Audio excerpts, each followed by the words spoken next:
Okay, let's talk about two-factor authentication, or as you often hear it called, MFA.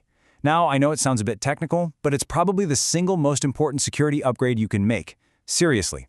Think of it as a personal bodyguard for all your accounts, and by the end of this, you'll see exactly what I mean. So let's just start with a really direct question. I want you to honestly think about this for a second.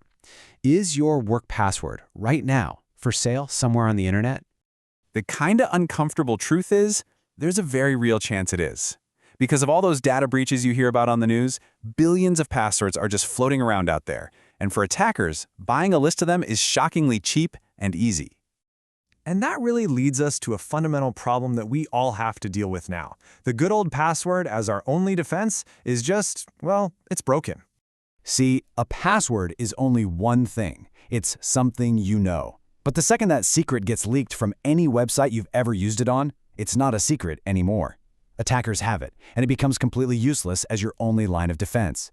So, if the password is a flimsy lock on the door, what's the solution? Well, let me introduce you to your new digital bodyguard, multi-factor authentication. Just look at this number. According to Microsoft, just turning on MFA blocks over 99.9% of automated attacks. Think about that for a second. That is staggering. It's almost perfect protection against the most common ways hackers try to get in. And here's the best part, really. You get all of this massive protection with almost zero hassle. I mean, once it's set up, just tapping approve on a phone notification is way faster than trying to remember and type out summer 2024 exclamation point every time, right?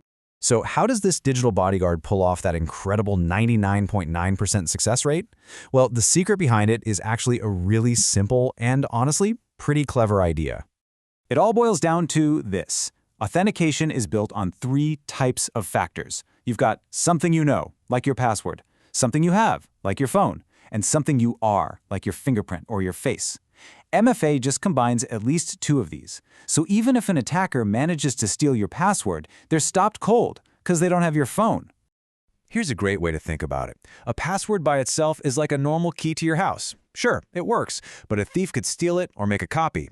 But MFA, well, that's like having that key plus a heavy-duty deadbolt on the inside. You absolutely need both to get in. It just makes all the difference. Okay, so you get the why and you get the how. Now let's talk about the most important part, what you actually need to do. This is about putting your new security superpower to work. You know, it really just comes down to 5 simple things. 1, do the quick one-time setup. 2, just approve the prompts when you are logging in. 3, if you ever get a prompt you didn't trigger, you hit deny. 4, if you accidentally approve one of those, call IT right away. And 5, super important, if you get a new phone, just let IT know first so you don't get locked out. That's pretty much the whole playbook. Now, with all that said, there is one critical mistake to avoid. The system is nearly foolproof, but its one little weakness plays on human psychology. And you can bet attackers know exactly how to exploit it. It's called an MFA fatigue attack. Here's how it works. An attacker gets your password, but MFA blocks them. So what do? They just hammer your phone with login notifications over and over and over again. They're hoping you'll get so annoyed that you'll just tap approve to make it all stop. And they are relentless. In one real-world attack, they bombarded a staff member's phone with these approval requests every 90 seconds for more than an hour. Just imagine that constant buzzing.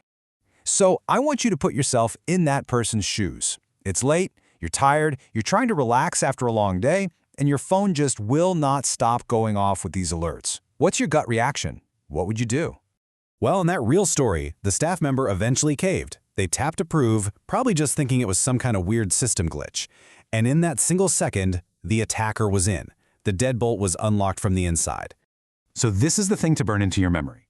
If you get an MFA prompt when you are not actively logging in yourself, especially at a weird time of day or from a place you've never been, that is not a system glitch. That is an active attack happening in real time. And this brings us to the most important takeaway of all. When that notification pops up on your phone, you are in complete control. You have two choices, 2 little clicks, and they are incredibly powerful. The first choice is, of course, the wrong one. Approving a prompt that you didn't start is how the attacker wins. You're basically holding the door open for them. And then there's the right action, tapping deny. That slams the door shut in their face, instantly. And by then reporting it to IT, you're raising the alarm and letting the security team know that someone is rattling the doorknob. I want to leave you with this idea because it's just so important. That simple decision you make on your phone to either approve or deny is honestly more powerful than the most complicated password you could ever dream up. You are the final gatekeeper. So let's end with this. The reality is, an attacker probably has one of your old passwords. The only thing standing between them and your account is you. So, what's your next click going to be? If you're ready to activate this digital bodyguard for your own accounts, the first step is super easy. Just head over to the IT Help Center. They've got guides, tips, and everything you need to walk you through that simple, one-time setup.